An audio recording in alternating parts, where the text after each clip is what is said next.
बात करेंगे पलामू प्रमंडल के पांकी विधानसभा सीट की। पांकी विधानसभा सीट को राकेश जी कांग्रेस का गढ़ माना जाता रहा है, लेकिन 2019 के अगर आप चुनाव को देखें तो उस गढ़ के उस किले को कह सकते हैं कि भेदने में कुशवाहा शशिभूषण मेहता ने कामयाबी पाई थी और बीजेपी के विधायक बनकर वहां से आए और एक बार फिर से देखिए पार्टी ने उन पर भरोसा जताया है। कई और दावेदार भी थे, लेकिन कुशवाहा शशिभूषण मेहता एक बार फिर से भरोसेमंद व्यक्ति लगे आला कमान को। और यहां पर अगर हम दावेदारों की बात करें राकेश जी, तो देखिए लाल सूरज पर भरोसा जताया है, पूर्व मंत्री के बेटे हैं। इसके अलावा निर्दलीय बिट्टू सिंह जो पूर्व विधायक विदेश सिंह के बेटे हैं और कांग्रेस के विधायक भी रह चुके हैं बिट्टू सिंह। राकेश जी, तो तीसरा कौन यहां पे भी बनता हुआ दिखाई दे रहा है और बिट्टू सिंह जो है वो कहीं ना कहीं दोनों उम्मीदवारों के लिए सरदर्द बन सकते हैं सीट पर। या बिल्कुल, वैसे भी अगर आप पांकी विधानसभा को देखें तो ऐसा लगता है जैसे यहाँ पे पर्सनालिटी क्लैश होता रहा है। अगर आप शुरुआत में देखेंगे तो जो संकटेश्वर सिंह थे उनमें और मधु सिंह के बीच जो है एक द्वंद्व चलता रहता था, दोनों के बीच मुकाबला होता रहता था। उसके बाद ये जो मुकाबला है ये मधु सिंह और विदेश सिंह के बीच होने लगा।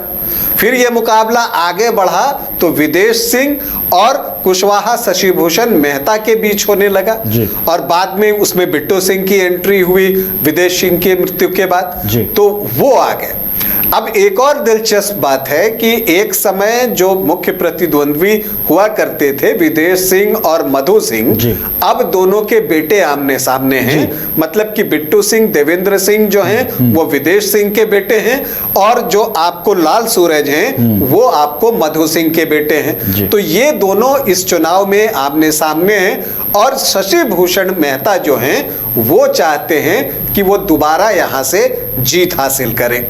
तो इस सीट पर अगर आप समीकरण देखें और 2019 की बात करें तब शशिभूषण मेहता ने इतना बेहतरीन प्रदर्शन किया था कि उन्होंने 50% के आंकड़े को पार कर लिया था।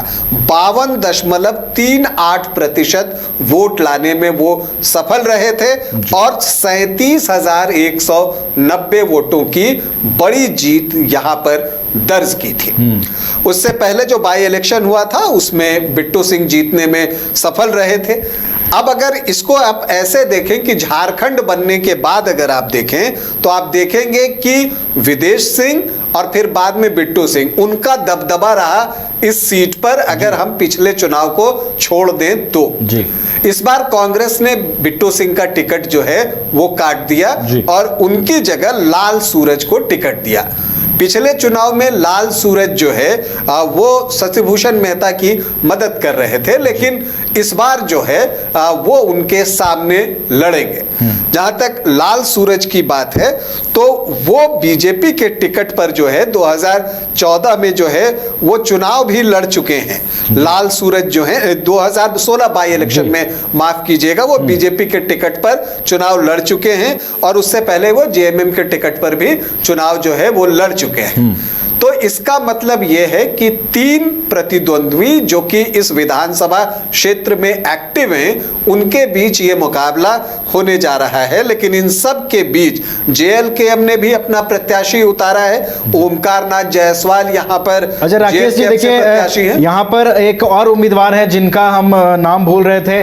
यहाँ पर आजाद समाज पार्टी भी चुनावी मैदान में है राकेश जी, और मुमताज खान जो है वो चुनावी मैदान में है। तो कहीं अल्पसंख्यक वोट उनके पाले में भी जाते हुए दिखाई दे सकते हैं, जिस तरीके से उनकी दावेदारी आजाद समाज पार्टी से उन्होंने पेश की है सीट पर। देखिए मुमताज अहमद खान पिछले चुनाव में भी उन्होंने ठीक ठाक प्रदर्शन किया था, तब उन्होंने 9,419 वोट लाए थे, मतलब कि 5.29% वोट। अब मुमताज जितना वोट लाएंगे लाल सूरज को उतना नुकसान होता जाएगा। तो ये एक चीज है। और इसके अलावा यहाँ विनोद सिन्हा भी मैदान में है, मधु कोड़ा के करीबी हुआ करते थे, तो वो यहाँ पर चुनावी मैदान में हैं। हालांकि खबर ये थी कि विनोद सिन्हा भी बीजेपी से यहाँ पर चुनाव लड़ना चाहते हैं, लेकिन बीजेपी ने अपने सिटिंग विधायक पर ही विश्वास जताया और कुशवाहा शशिभूषण मेहता को टिकट दिया है। तो अगर विनोद सिन्हा यहाँ पर कुछ वोट लाते हैं, वो जितने वोट लाएंगे शशिभूषण मेहता को जो है वो घाटा होगा और उनको नुकसान होगा। तो यहां पर हर कैंडिडेट को एक दूसरे से फायदा या नुकसान होता हुआ दिख रहा है। इसके अलावा अगर आप देखें तो इन तीनों के बीच जो है वो जबरदस्त मुकाबला जो है वो होने जा रहा है। अगर हम यहां पर जातीय समीकरण की बात करें तो जो शेड्यूल कास्ट हैं वो 28.52%, मतलब कि 28.5% हैं और ये निर्णायक है। अगर शेड्यूल कास्ट वोट किसी एक तरफ पड़ जाए तो उसका असर पड़ सकता है। तो एक ये है, लेकिन ये अलग अलग सब कास्ट में बटे हुए हैं, वो किस तरह से वोट करते हैं ये देखना होगा। शेड्यूल ट्राइब जो हैं वो 10.55% हैं, 10.5%, और कांग्रेस प्रत्याशी को उम्मीद होगी कि चूंकि जेएमएम से उनका गठबंधन है तो इसमें से अधिकांश वोट जो है उनके नाम हो। मुस्लिम 16% हैं और यही एक ऐसी बात है जहां की अल्पसंख्यकों के लिए भी एक उहापोह की स्थिति पाकी में बन रही है। पिछले चुनाव में उन्होंने देवेंद्र सिंह मतलब बिट्टू सिंह को वोट किया था। अब जो है यहाँ पर लाल सूरज जो है वो कांग्रेस के टिकट पर चुनाव लड़ रहे हैं। तो अब वो लाल सूरज को दें, देवेंद्र सिंह को दें या मुमताज अहमद खान को दें, तो अब ये तय करना इनके लिए मुश्किल है। और अगर इनका वोट बंटता है तो फायदा जो है वो सीधे सीधे बीजेपी को होने जा रहा है, शशि भूषण मेहता को इसका फायदा मिलेगा।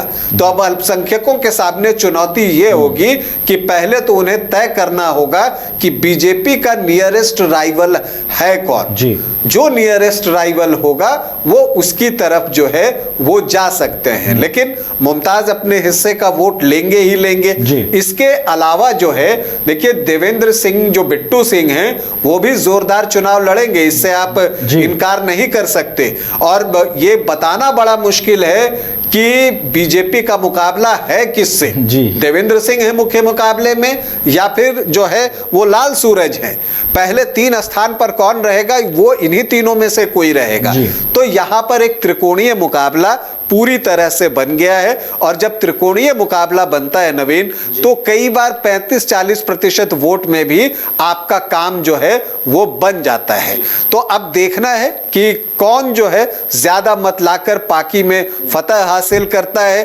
क्या शशि भूषण महतो लगातार जो है वो दूसरी बार जीत हासिल करेंगे या निर्दलीय लड़ते हुए, जैसे कि उनके पिता बिट्टू सिंह के पिता निर्दलीय भी यहां से चुनाव जीत चुके हैं, तो क्या वो निर्दलीय चुनाव जीतेंगे या फिर जो है लाल सूरज जो हैं वो कांग्रेस के टिकट पर यहां से चुनाव जीतेंगे। ये देखना दिलचस्प होगा। जैसे जैसे चुनाव प्रचार आगे बढ़ेगा तस्वीर और साफ होती जाएगी। चलिए, तो पाकी सीट का हम आकलन कर रहे थे। पाकी सीट पर भी स्थिति काफी रोचक नजर आ रही है। त्रिकोणीय मुकाबला यहां पर भी बनता हुआ दिखाई दे रहा है और देखना है पाकी के किले को इस बार कौन भेद पाता है। सीटों के आकलन में बढ़ेंगे आगे।